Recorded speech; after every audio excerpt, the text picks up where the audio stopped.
आज शनिवार है और जिज्ञासाओं का हमें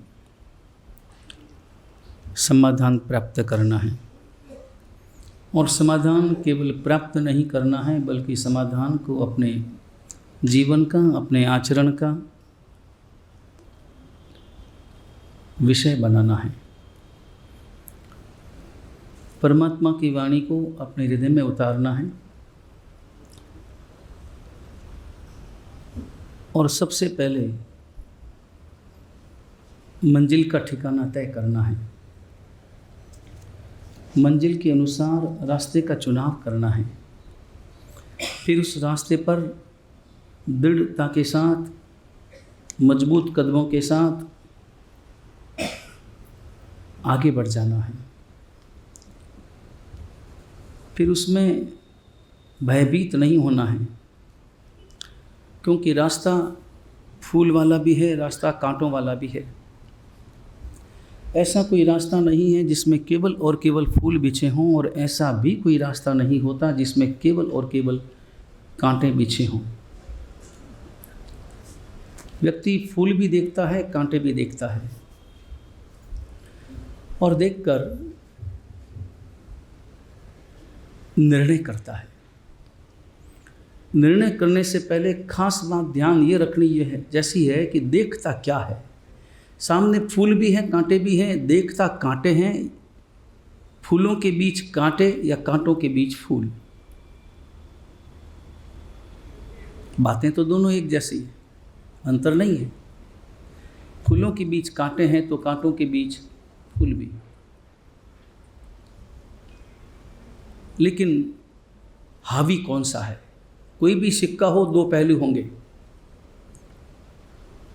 5 रुपए का सिक्का हो, 10 रुपए का सिक्का हो, एक तरफ 5 रुपए ऐसा लिखा होगा और दूसरी तरफ अशोक चक्र इत्यादि का निशान होगा। जो भी हो, दोनों पहलू हैं। और कोई भी व्यक्ति चाहे कि मैं सिक्के का एक ही पहलू अपने हाथ में लूँ, दूसरा पहलू मुझे छुए भी नहीं, ऐसा संभव नहीं है। सिक्का उठाएगा तो दोनों पहलू साथ आएंगे, अलग अलग नहीं है। अंतर इतना है, आगे कौन सा वाला पहलू है? आगे अशोक चक्र वाला है या 5 रुपए जहाँ लिखा है वो।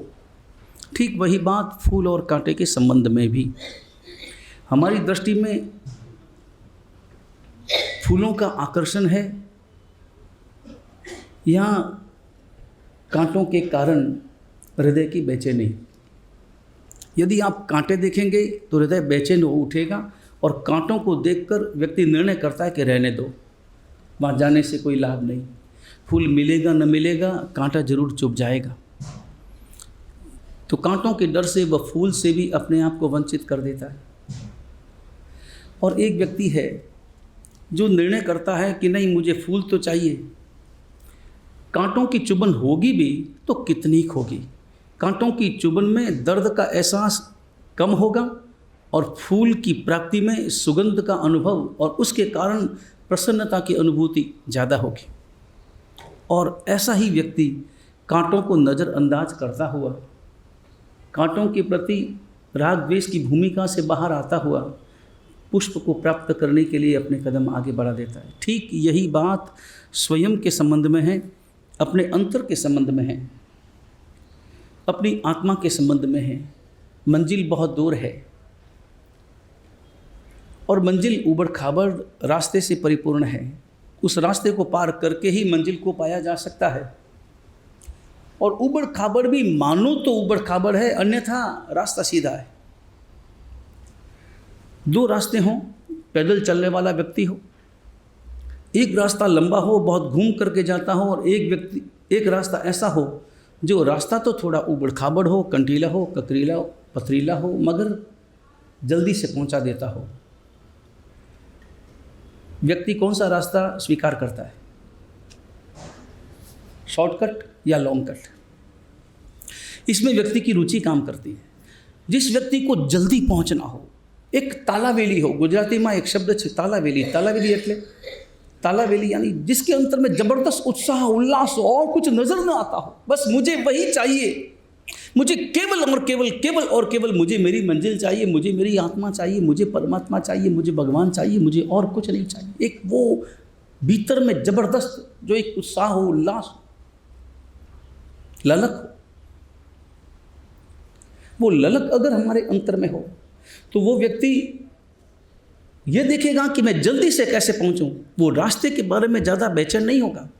रास्ता उबड़ खाबड़ होगा तो चलेगा, मैं कैसे भी करके पार कर लूंगा, मुझ में शक्ति है, क्षमता है, योग्यता है, मैं बीमार नहीं हूं। और वो उबड़ खाबड़ रास्ते को भी पार करता हुआ और उबड़ खाबड़ रास्ते से दुख की अनुभूति को अपने अंतर से दूर रखता हुआ प्रसन्नता के साथ। और प्रसन्नता तभी हो सकती है अगर नज़र में उबड़ खाबड़ रास्ता है तो प्रसन्नता नहीं है, नज़रों में मंजिल है तो परम प्रसन्नता का अनुभव है। हम तो रास्ते के कारण समस्याग्रस्त हो जाते हैं क्योंकि रास्ता ही देखते हैं, मंजिल की ओर हमारी निगाहें नहीं होती। मंजिल महत्वपूर्ण है, रास्ता इतना महत्वपूर्ण नहीं है। रास्ता महत्वपूर्ण इतना ही है कि वो मुझे वहाँ तक पहुँचाते। उबड़ खाबड़ हो तो भी चलेगा और बहुत ज़्यादा शानदार सुगंध से परिपूर्ण, कोमलता से परिपूर्ण होगा तो भी चलेगा, मगर मंजिल मेरी आंखों के सामने चाहिए। तो व्यक्ति अगर सुविधावादी होगा, मंजिल तो प्राप्त करनी है मगर रास्ता अच्छा चाहिए, ये विचार जिसके अंतर में होगा वो लंबा वाला रास्ता लेगा क्योंकि उसे रास्ते की अनुकूलता ज़्यादा पसंद होती। लेकिन वो व्यक्ति जिसे मंजिल जल्दी से जल्दी प्राप्त करना, जीवन का भरोसा नहीं है, समय का भरोसा नहीं है, और अंतर में केवल और केवल परमात्मा बसे हों, वह दूसरी तकलीफों को अपने दिमाग में नहीं लेता है। और यही बात आपको कल विचार करनी है। भक्तंबर के बारे में प्रश्न है, मगर भक्तंबर के बारे में शायद एक बार मैंने बता दिया था। ये फिर नया प्रश्न आया है कि भक्तंबर स्तोत्र में 52 श्लोक का वर्णन मिलता है। स्वाभाविक रूप से 52 श्लोक का वर्णन तो अभी तक मैंने पढ़ा नहीं है, 44 और 48 श्लोक ही देखे हैं। हाँ, 4-4 श्लोकों के कई गुच्छक अलग अलग प्राप्त होते हैं, उनको सबको अगर मिला दिया जाए तो 64 भी हो सकते हैं। एक LD रिसर्च इंस्टीट्यूट से मधुसूदन जी ढाकी और डॉक्टर जितेंद्र बी शाह, इनके द्वारा भक्तंबर स्तोत्र के संबंध में बहुत शोधपूर्वक एक प्रबंध लिखा गया है भक्तंबर स्तोत्र के नाम से। उसमें इसका विस्तृत स्पष्टीकरण प्राप्त होता है और उन्होंने सारी खोज करने के बाद में अपना ये निश्चय अभिव्यक्त किया है कि भक्तंबर में मूलतः 44 गाथा ही है और इसका पाठ करने का कोई समय निश्चित किया गया क्या? तो भक्तंबर में तो परमात्मा की प्रार्थना है, परमात्मा की स्तुति है, परमात्मा के गुणों का वर्णन है और परमात्मा के साथ साथ स्वयं मैं कितना अल्पश्रुत हूँ उसके संबंध में भी परमात्मा की भक्ति में शब्द कहे गए हैं। तो उसका पाठ तो परमात्मा की भक्ति करनी है, आप कभी भी कर सकते हैं। कभी भी परमात्मा की भक्ति आप भक्तंबर इत्यादि के द्वारा, भक्तंबर है, कल्याण मंदिर है, इनके द्वारा आप कर सकते हैं। हालांकि परंपरा ऐसी मैंने सुनी है कि पार्श्वनाथ परमात्मा की जितनी भी स्तुतियां हैं वो सब शाम को करते हैं, सुबह नहीं करते हैं। हालांकि इस परंपरा के पीछे का जो कोई कारण है या इस परंपरा के पीछे कोई प्रमाण है वो अभी तक देखने में नहीं आया है। इसलिए कई श्रावक श्राविकाएँ भी और चाहे साधु साध्वी भी वो वाणी ब्रह्मावादिनी नाम का एक गौरी पार्श्वनाथ परमात्मा का स्तवन है और वो प्रतिक्रमण के बाद में या फिर शाम को कई वो करते हैं। अगला सवाल, बचपन या जवानी में अनजाने अपने बुजुर्गों के साथ किए गए दुर्व्यवहार का प्रायश्चित्त कैसे करें? ये बड़ा सुंदर प्रश्न है क्योंकि इस प्रश्न में ही पश्चाताप झलक रहा है। सबसे पहली बात, हमारे द्वारा बड़ों के साथ में कभी भी दुर्व्यवहार होना नहीं चाहिए। विवेक हमारे भीतर में चाहिए। अपने जो भी बड़े हैं उनके साथ में हम दुर्व्यवहार कैसे कर सकते हैं? बड़ों के साथ हो, गुरुजनों के साथ में हो, उनके साथ में प्रत्यक्ष अथवा परोक्ष अभी आप अनुभव करना कि प्रत्यक्ष दुर्व्यवहार हमारा कम हुआ है, लेकिन परोक्ष दुर्व्यवहार हमारा बढ़ गया है। और केवल बुजुर्गों के साथ ही नहीं, बल्कि साधु साध्वी जी भगवंतों के साथ भी।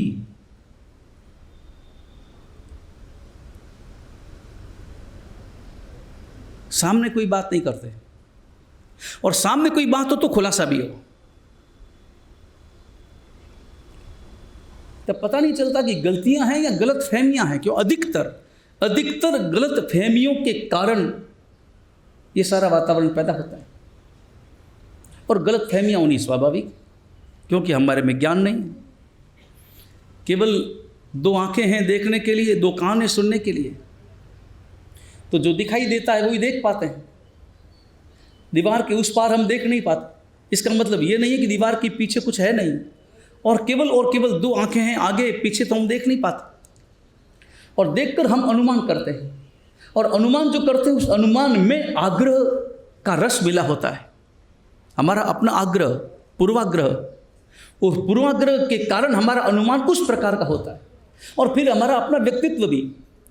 अधिकतर जो लोग सकारात्मक दृष्टिकोण वाले होते हैं उनके अनुमान अलग होते हैं, और जो नकारात्मक दृष्टिकोण वाले होते हैं उनका अनुमान अलग होता है। गलतफहमियां पैदा होती हैं, और इस कारण सामने तो कुछ नहीं कह पाते, मगर पीछे बात करने में हमको कोई रोक नहीं पाता, कोई रोकता नहीं। जीभ हमें फोगट में मिली है,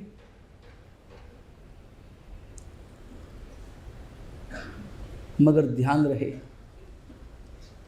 एक बार शायद कभी व्याख्यान में मैंने कहा था कि आपने अपने बेटे को अगर मान लो 20 लाख रुपए का एक चेक दिया है कि 20 लाख रुपए तू ले और तू व्यापार कर, जो भी करना है कर।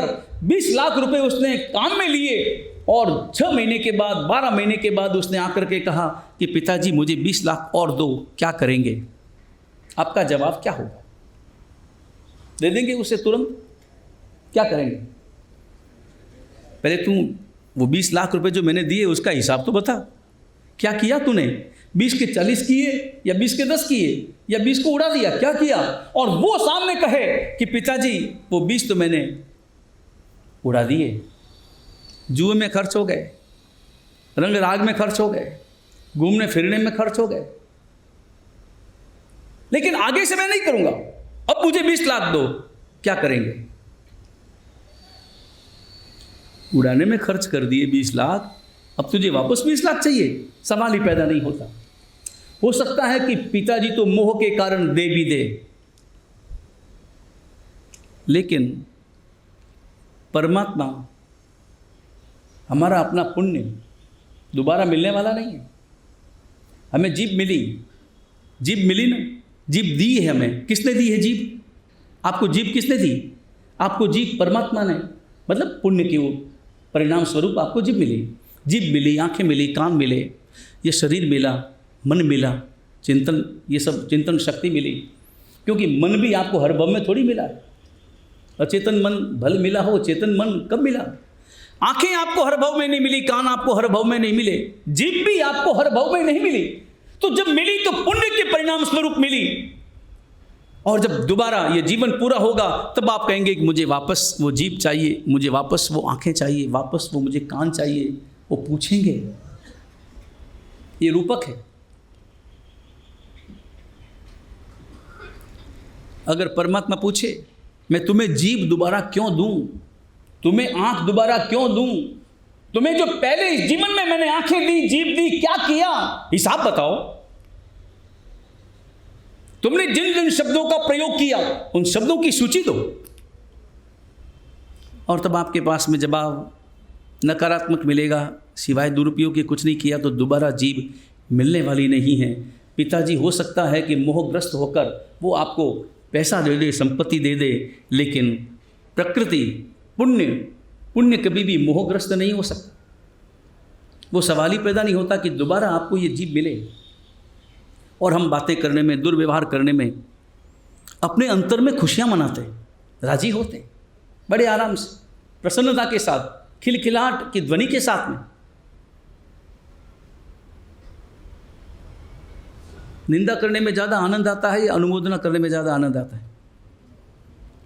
ज़्यादा आनंद का अनुभव किस में, ज़्यादा रस किस में? अनुमोदना का रस ज़्यादा है या निंदा का रस ज़्यादा है? किसका रस ज़्यादा है? अनुमोदना का रस ज़्यादा है।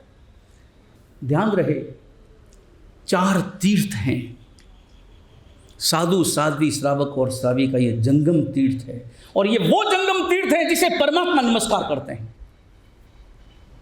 परमात्मा जब विराजते हैं संभवस्त्रण में प्रदक्षिणा देकर, तो सबसे पहले नमो तीर्थस्य उच्चारण करते हैं।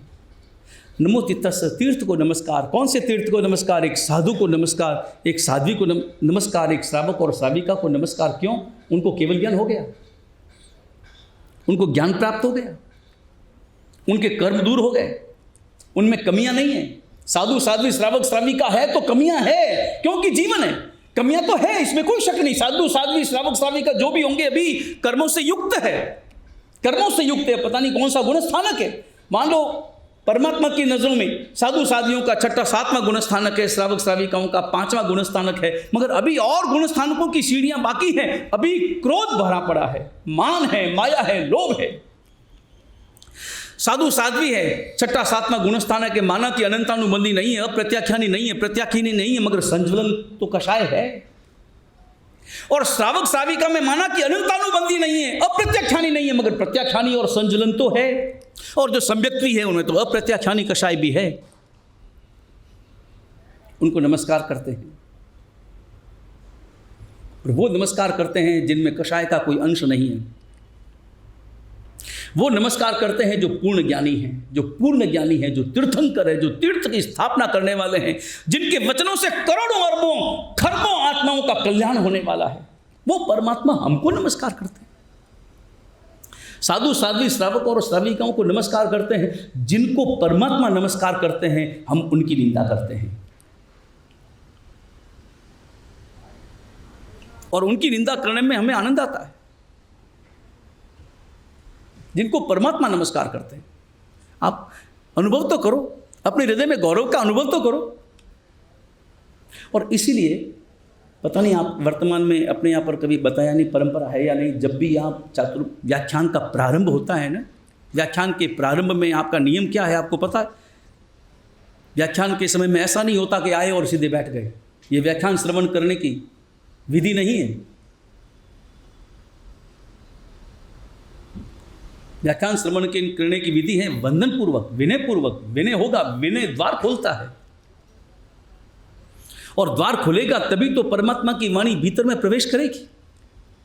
पहले गुरुवंदन चाहिए, और केवल गुरुवंदन नहीं, गुरुवंदन करने के बाद में जितने भी साधु साध्वी श्रावक श्राविका यहां उपस्थित है, उन सबको हाथ जोड़कर प्रणाम करना होता है। प्रणाम करने के बाद बैठना होता है। डायरेक्ट आप बैठ नहीं सकते। व्याख्यान सुनने की भी यही विधि है। मारवाड़ में कई पुराने गांव, जहाँ पुराने श्रावक श्राविका जिनका अनुभव, वो जब भी व्याख्यान में बैठेंगे विधि पूर्वक वंदन करेंगे। प्रारंभ में वंदन करने के बाद में गुरु भगवंत से मंगलाचरण श्रवण करेंगे, और मंगलाचरण खड़े खड़े सुना जाता है। सुनने के बाद में, मंगलाचरण सुनने के बाद में वो चारों ओर हाथ जोड़कर श्रावक श्राविकाओं को नमस्कार करेंगे, साधु साध्वी समेत श्रावक श्राविकाओं को नमस्कार करेंगे, फिर बैठेंगे।